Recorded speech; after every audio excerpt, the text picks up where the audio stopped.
السلام علیکم ویورس اس وقت ہم لوگ IEEE کے 39 ملٹی ٹاپک سمپوزیم میں موجود ہیں جو کہ ہر سال PC میں ہو رہا ہوتا ہے. اور اس وقت ہمارے ساتھ جو موجود ہیں بات کرنے کے لیے IEEE چیئرمین نوید انصاری صاحب. اور نوید انصاری صاحب کی ظاہر سی بات ہے کہ ایز اے چیئرمین بڑی ذمہ داریاں ہیں IEEE کے تمام چیزوں کو لے کے چلنے میں, یہ ایونٹس کرانے میں. تو ہم ان سے جانتے ہیں اس ایونٹس کے حوالے سے کیا کمنٹس ہیں ان کے. جی نوید صاحب پلیز. الحمدللہ یہ ہمیں IEEE کراچی سینٹر کو ہمارے وجود میں آئے ہوئے 46 سال ہو گئے ہیں اور یہ ہمارا 39واں ایونٹ ہے. کچھ ایونٹس کووڈ کی وجہ سے ہم نہیں کر پائے, لیکن ہر سال بتدریج اس کی جو کوالٹی آف پیپرز ہے اور جو پینل ڈسکشن ہے اس میں بہتری آ رہی ہے. اور میں ذاتی طور پہ بھی اور IEEE کی طرف سے بھی یہ بتانا چاہتا ہوں کہ اس دفعہ کے جو پیپرز ہیں ان کی کوالٹی کا معیار پچھلے تمام جو ہمارے ایونٹس ہوئے ہیں ان سے کافی بہتر ہے. ہم نے مختلف ایریاز کے پیپر کور کیے ہیں اور یہ میں بتاتا چلوں آپ کو کہ ہمارے پاس لگ بھگ 70 پیپرز آئے تھے اور جس میں سے 14 سلیکٹ کیے ہم نے. تو آپ اندازہ کر لیجئے کہ 70 پیپرز میں سے ہم 14 سلیکٹ کریں گے تو وہ کتنے معنی خیز پیپر ہوں گے. تو وہ اس لحاظ سے جو کوالٹی ہے اس سے میں کافی مطمئن ہوں. بہتری کی گنجائش ہمیشہ رہتی ہے, ہمیشہ رہے گی اور انشاءاللہ ہم کوشش بھی کرتے رہیں گے. لیکن ایک چیز اور میں بتاتا چلوں جو اس دفعہ منفرد ہے وہ یہ کہ ہم نے اپنا پروگرام تقریباً یوں سمجھے کہ ایونٹ سے مہینہ بھر پہلے اس کو فائنل بھی کر لیا اور اس کی تشہیر بھی شروع کر دی. لوگوں کے پاس ہمارا ایگزیکٹ پروگرام تقریباً مہینہ بھر پہلے سے ہے, کتنے ہمارے سیشنز ہوں گے, کون سے اسپیکر ہوں گے, ان کے ٹاپک کیا ہوں گے. تو یہ ایک بہت بڑی کامیابی ہے IEEE کی. جی اچھا سر, یہ بھی بتائیے کہ سر جس ابھی آپ کے یہاں جو PSC کے چیئرمین آئے اور انہوں نے بھی ڈسکشن کیا لنکیج کے حوالے سے, اکیڈمی اور انڈسٹری کے لنکیج کے حوالے سے, اور IEEE کی ایفرٹس تو ایک شروع سے نظر آ رہی ہے, جیسے کہ IEEE جو ہے وہ اسٹوڈنٹ سیمینار بھی کراتی ہے. تو سر اس میں کس حد تک آپ آگے بڑھ رہے ہیں, اور جو PSC کے چیئرمین نے بھی ڈسکس کیا تو اس حوالے سے اب IEEE کے اقدام کیا ہوگا؟ دیکھیں نا, ہم نے جو ہمارے پاس اس دفعہ جو اناگرل سیشن تھا اس میں پاکستان انجینئرنگ کونسل کے جو چیئرمین ہیں انجینئر وسیم نذیر صاحب وہ تشریف لائے. ہم ان کے شکر گزار ہیں کہ انہوں نے اپنی گوناگوں مصروفیات کے باوجود ٹائم نکالا اور تشریف لائے. اس میں ہم نے 2 باتیں بنیادی ان کے سامنے رکھی تھیں. ایک تو یہ رکھا تھا کہ جو ہمارے انجینئرنگ کے جو طلباء ہیں ان کے جو اس وقت ایڈمیشنز ہیں وہ انجینئرنگ یونیورسٹیز میں خاص طور پہ الیکٹریکل, الیکٹرانکس اور ہمارے سے جو وابستہ ڈسپلنز ہیں اس میں وہ گرتی جا رہی ہیں. اس کی بنیادی وجہ یہ ہے کہ وہ یہ سمجھتے ہیں کہ اس کے اندر جاب اپرچونیٹیز کم ہیں, ان ایریاز میں گروتھ کم ہے. یہ چیز جو ہے اس کو ہم نے, یہ ایک غلط فہمی ہے جس کو ہمیں دور کرنا ہے.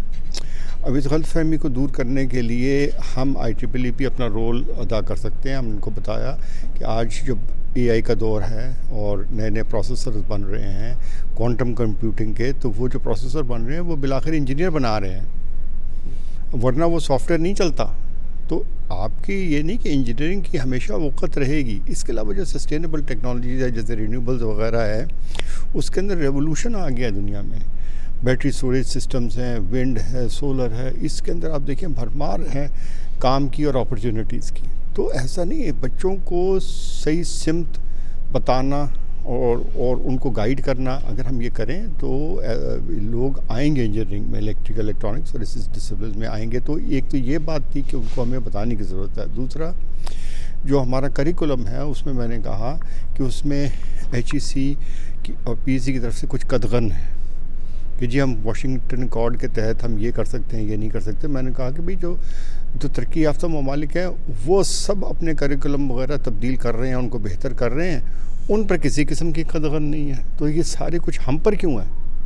تو یہ بات بھی میں نے کی کہ آپ HEC کو ٹیک اپ کریں اور ہمیں اپنا یہ اس کو کریکولم کو بہتر کرنا چاہیے اور ہمیں انڈسٹری ریڈی انجینئرز بنانے چاہیے جو انڈسٹری میں کھپت ہو جائے گی. انڈسٹری میں کھپت نہیں ہوگی تو وہ پھر مایوس ہوں گے نا, پھر وہ انجینئرنگ کیوں کریں گے.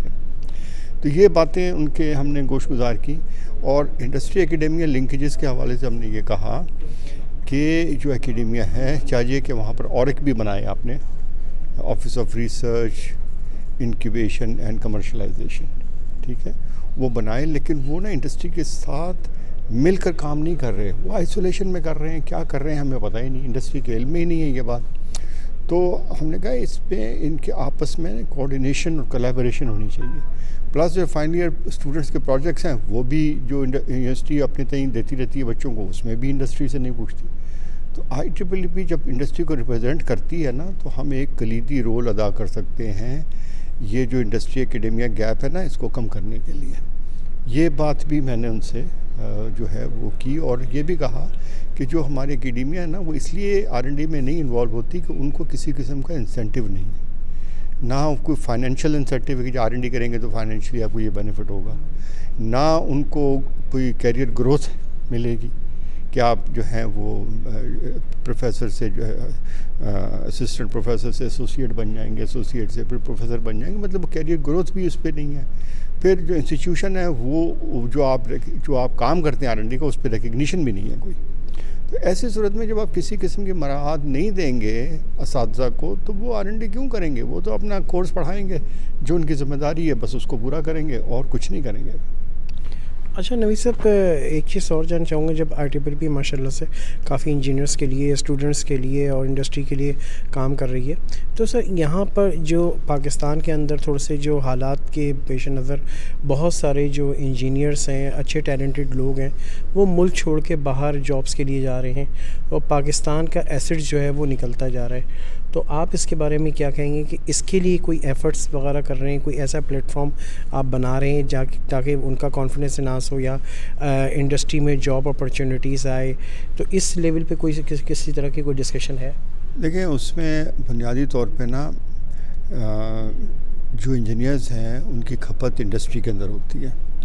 جب انڈسٹری میں فراوانی ہوگی اور انڈسٹری جو ہے وہ پھلے گی پھولے گی, نئے یونٹس لگیں گے, نئی اپرچونیٹیز نکلیں گی, تو جو نئے انجینئرز ہیں وہ وہاں پر آ کے جاب اپرچونیٹیز کریٹ ہوں گی.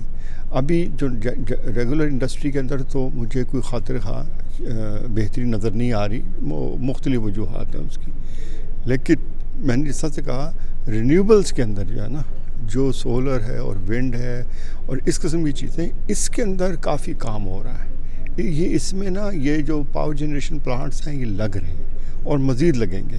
یہ ڈومیسٹک بھی لگ رہے ہیں گھروں میں, یہ کمرشل بھی لگ رہے ہیں اور انڈسٹریل بھی لگ رہے ہیں. تو اس کے اندر انجینئرس کی نا کافی اس وقت مانگ ہے, تو وہاں ایک اپرچونیٹی کریٹ ہو رہی ہے.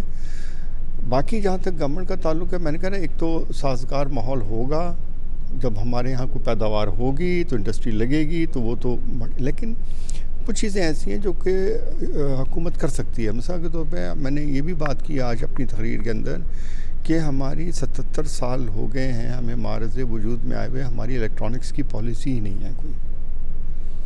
بھائی جب تک ہم کوئی پالیسی نہیں بنائیں گے, جو یہاں پر چیزیں ڈیزائن کر کے بنانا چاہتے ہیں ان کو ہم مراعات نہیں دیں گے, ان کو ٹیکس کی چھوٹ نہیں دیں گے, ان کو جو را مٹیریل وہ منگاتے ہیں وہ بغیر ٹیکس کے, کیونکہ ہمارے را مٹیریل نہیں ملتا الیکٹرانکس کا خاص طور پہ, تو جو اوپر سے ٹیکس لگ کر آئے گا تو پھر جو چیز ہم بنائیں گے وہ کس طرح سے کمپیٹ کرے گی باہر کی.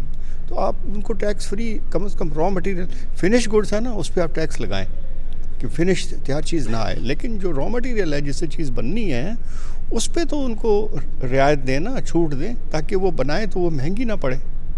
پھر جو اور ایک اور چیز جو میں نے اس دفعہ بھی کی اور پچھلی دفعہ بھی میں نے CEO انجینئرنگ ڈیولپمنٹ بورڈ کے آگے بھی کہی تھی, وہ یہ کہا تھا کہ یہ انشور کریں کہ جو پبلک سیکٹر ہیں, گورنمنٹ کے ادارے ہیں, یہ سب سے پہلے میڈ ان پاکستان چیز خریدیں. یہ ان کے اوپر نا پابندی لگا دیں. اگر ایک گاڑی ہمارے ہاں ٹویوٹا بنتی ہے نا یہاں پر, چاہے وہ کیسی ہی بنتی ہے, تو جو کرولا اگر یہاں بنتی ہے تو یہی استعمال کرنا, باہر سے کیوں بنی بنائی امپورٹ کرتے ہیں. چاہیے کہ وہ بھی پوری نہیں بنتی, 15% 20% بنتی ہے, 80% باہر سے, لیکن بہرحال کچھ نہ کچھ تو ہے. جو چیزیں ہمارے ملک میں بن رہی ہیں وہ آپ ان پہ قدغن لگائیے, پابندی لگائیے کہ جی آپ نے صرف وہی لینی ہے.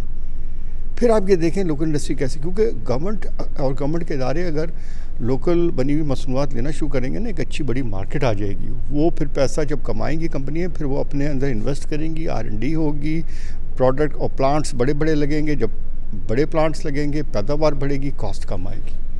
لیکن حکومت کو دیکھیں نا، ہم عام لوگوں کے اوپر تو زبردستی نہیں کر سکتے کہ جی آپ پاکستانی چیز لیں. کوئی زیادہ وسائل ہیں کسی کے پاس، وہ باہر امپورٹڈ بھی لے لے گا. لیکن حکومت تو پریفرنس دے نا، جو یہاں کی چیز ہے اس کو پریفرنس دے. اور جب یہاں کی چیز کو پریفرنس آپ دیں گے اور یہاں کے جو لوکل پروڈیوسر ہیں وہ بیچیں گے، کمائیں گے، پیداوار بڑھے گی، تو وہ پھر اور ان کی چیز کی کوالٹی بھی بہتر ہوگی اور کاسٹ بھی کم ہوگی. یہ چیزیں جو ہیں یہ تو ہو سکتی ہیں. تو یہ تمام گزارشات ہم نے PEC کے چیئرمین کے سامنے بھی رکھی اور انجینئرنگ ڈیولپمنٹ بورڈ کے CEO کے سامنے بھی رکھی. بہت بہت شکریہ نوید صاحب. شکریہ جی، بہت شکریہ. Thank you very much.